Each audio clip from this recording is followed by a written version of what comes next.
अस्सलामु अलैकुम वरहमतुल्लाहि वबरकातहू। आज की कहानी का अनवान है इत्तेफाक में बरकत।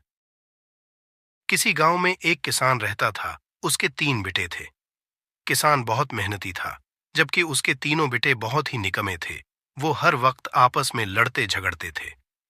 बेटों की इस हरकत से किसान बहुत फिक्रमंद था। वो चाहता था कि उसके तीनों बेटे आपस में प्यार और मोहब्बत के साथ रहें। एक दिन किसान को एक तजवीज सूझी। उसने तीनों बेटों को बुलाया और लकड़ी का एक मोटा सा गट्ठा मंगवाया।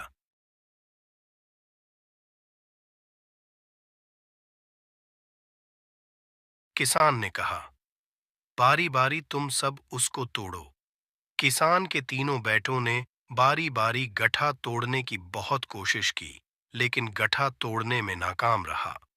फिर किसान ने गट्ठे को खोलकर बेटों से कहा, अब इस लकड़ी को तोड़ो। सबने आसानी से तमाम लकड़ियां तोड़ डालें।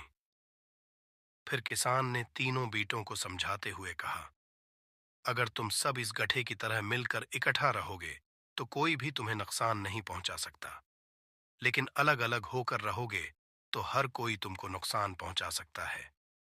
इसलिए तुम सब आपस में मिलजुल कर रहो, क्योंकि इत्तेफाक में ताकत व बरकत है। तीनों बेटों ने बाप की नसीहत पर अमल करने और आइंदा कभी लड़ाई झगड़ा न करने का अहद किया।